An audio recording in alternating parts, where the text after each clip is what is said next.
going to be talking about the Renaissance, Reformation, and the Age of Exploration. So Martin Luther and the 95 Theses and the collapse of the church. Martin Luther took a stand against the selling of indulgences, which were pardons of sin. He was really upset about this, and he wrote the 95 Theses, and he attacked pardon merchants, and he nailed it on the door of the church, and it was copied and distributed. It's said that he was really drunk the night before, and he wasn't exactly thinking through what he was doing, and yeah. So he believed that people could win salvation only by faith in God's gifts of forgiveness, and the church taught that faith and good works were needed. All of the church teachings should be based on the words of the Bible. All people of faith were equal. People didn't need priests to interpret them. Martin Luther was excommunicated from the church, and his ideas started to create followers, which were Lutherans, and it was a separate religion.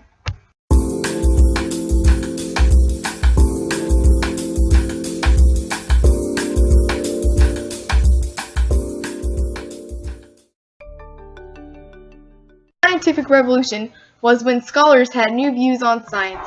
People started to make new theories and stop believing in church theories. They stopped believing the earth was the center of the universe. They came up with a theory that the sun is the center of the universe. The scientific method also developed.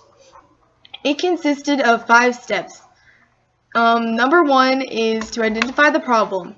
2 is taking an educated guess, which is also the hypothesis. 3 is to perform experiments. 4 is recording results. And 5 is analyzing results. There were lots of great scientists during this time period. Sir Isaac Newton developed calculus and discovered gravity.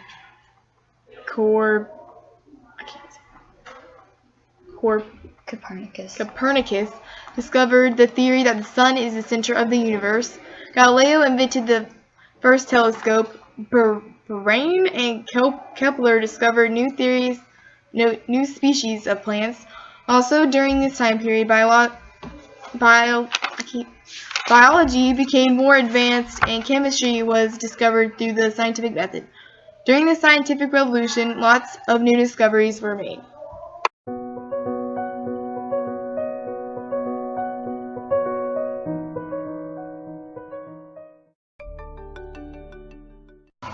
During the Renaissance, Henry the Navigator became very important.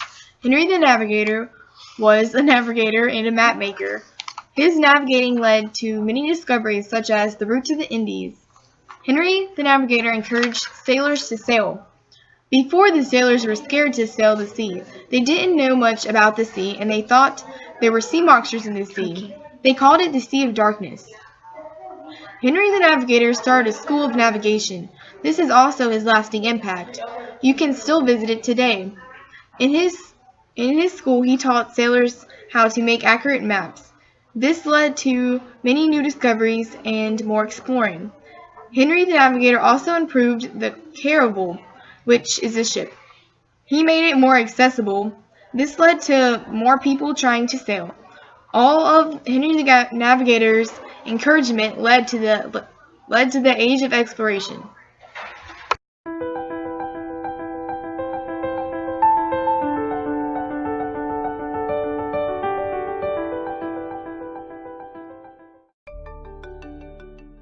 Leonardo da Vinci was born in 1452 in Vinci, Italy.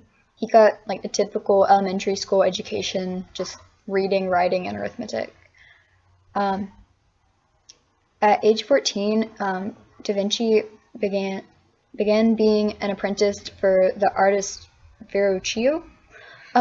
He worked at Verrocchio's workshop for 6 years. While he was working at the workshop, he had the opportunity to learn a bunch of technical skills like carpentry, chemistry, drafting, leatherworking, mechanics, metallurgy, metalworking, and plaster casting. He would have also been given the opportunity to learn many artistic skills like drawing, modeling, painting, and sculpting. At age 20, he qualified as a master artist in the Guild of St. Luke and established his own workshop. He experimented with oils, which were previously only used in Northern Europe. The Italian artists traditionally painted with egg tempera, which was really messy and it smelled bad and it dried and left cracks on the canvas. By mixing the pigments with oil, he figured out that he could create a more versatile color. The oil paints can be layered to create more in-depth paintings and tone or to cover up mistakes. This started the artistic revolution. So he invented scissors, the parachute, the early version of the helicopter. He was the first person to explain why the sky is blue. He was the first person to paint with oils in Florence, and he was arrested for sodomy at age 22. If you don't know what that means, go look it up because I'm not going to explain it. Okay, so he invented the ornithopter, which is a device that would allow humans to soar through the sky like birds. He invented the aerial screw, which is a lot like the modern helicopter, and that's where the blades turn fast enough, lifted the device off the ground. He had this self-propelled cart, and like the drawings in his notebook didn't show like any mechanism in the car, and the robotic knight. And he spent a lot of time dissecting human bodies to figure out how the human body works, and that led him to understand how muscles propel bone, and he figured out that this could be applied to machines. He had a bunch of different careers. He was an anatomist, architect, botanist, draftsman, engineer, inventor, mathematician, musician, painter, scientist, sculptor, and writer. He's famous for painting the Mona Lisa and the Last Supper.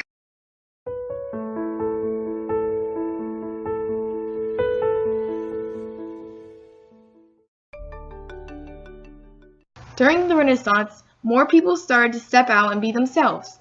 Art was something very common in the Renaissance. Michelangelo was a very talented artist during the Renaissance. He was very good at painting and sculpting. He made realistic artwork. He made many great paintings, but his most famous painting was on the Sistine Chapel. He painted the ceiling of the church. It is still around today. He also sculpted the famous David. His artwork is very realistic and it showed what people really look like. This type of art style is called realism. It is very popular and still used today. Another popular artist is Donatello. He also used realism. His artwork expressed people more. He was a great sculptor. He made the famous sculpture of the Crucifixion. He also made the famous sculpture Judith and Horror-Feelings. Both of these artists were very amazing and showed what people really looked like in the Renaissance time period.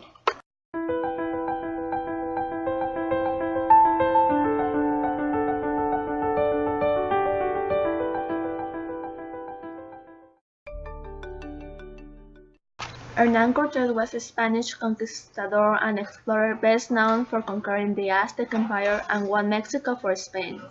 He was born on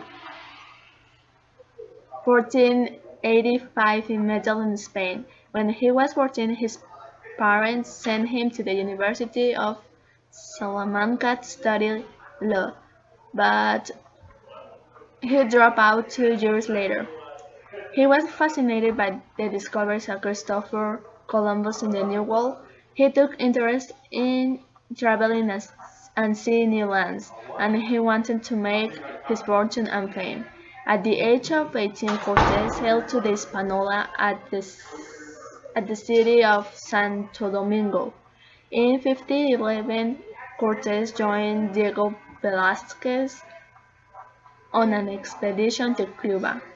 In 1580, Cortés convinced Velázquez, the governor of Cuba, to let him lead an expedition to Mexico. Cortés and his men landed near what is now Veracruz, Mexico in 1590. Cortés didn't speak Nahuatl, the language of the Aztecs, but when he met a native woman named Doña Maria, she helped to interpret for Cortés. The Spanish soon learned that the Aztec Indians ruled the empire, and in August 1590 they began to march inland to Tenochtitlan, now Mexico City. Along the way, many thousand Indians joined his forces. They hated the Aztecs. In November 1519, Cortés reached Tenochtitlan. The Aztec Emperor Moctezuma greeted him with gold gifts. The Aztec Emperor believed that Cortés was the Quetzalcoatl, the Aztec most honored god. Soon Cortés took over the Aztec Empire, and the Spanish seized large amounts of gold, destroyed a number of Aztec temples, and began to convert the Indians to Christianity. The Enlightenment was also known as the Age of Reason. Philosophers wanted to know ways to solve human problems. The ideas didn't go along with ideas of the monarch and power. Salons were like social gatherings held by wealthy Parisian women to bring together thinkers. There were a bunch of new views on government. Thomas Hobbes had the idea of a social contract, and that's people should give up freedom to a strong leader in exchange for peace, safety, and order. John Locke had the idea that people were born equal with natural rights of life, liberty, and property. Jean-Jacques Rousseau believed that people were born good and the government should work for the benefit of the common good, not the wealthy. Okay, there were new views on society as well. There were French philosophers, and there was Voltaire, and he attacked justice, Diderot, an encyclopedia, and there were 28 volumes, and it promoted knowledge. Mary Wollstonecraft questioned the ideas about women, and Adam Smith had the laissez-faire economics and the hands-off government. The Enlightenment ideas spread. They spread in coffee houses and salons. The ideas were exchanged through trade. Enlightenment despots were monarchs who started to rule according to new ideals. The rulers started to enact reforms. People debated on how to make society better, and leaders in colonies liked these ideas and started to be influenced by the thinkers. The key ideas of the Enlightenment were the ability to reason makes humans unique. Reason can be used to solve problems and improve people's lives. Reason can free people from ignorance, superstition, and unfair government. Natural world is governed by laws that can be discovered through reason.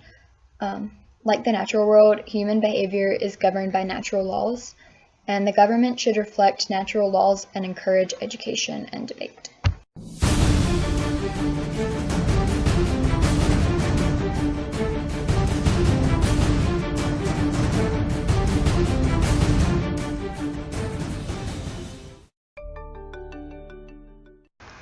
The slave trade, it was caused by there was a need for labor, and that led to the beginning of the slave trade. Millions of Africans were forced into slavery. The triangular trade was a network of slave trips that carried slaves and goods from Europe, Africa, and colonies. Okay. The Middle Passage was a part of the triangular trade that brought Africans to America, where they were sold as slaves. And the Middle Passage was described as terrifying, and it was horrible conditions, and there was a very low amount of people who actually made it.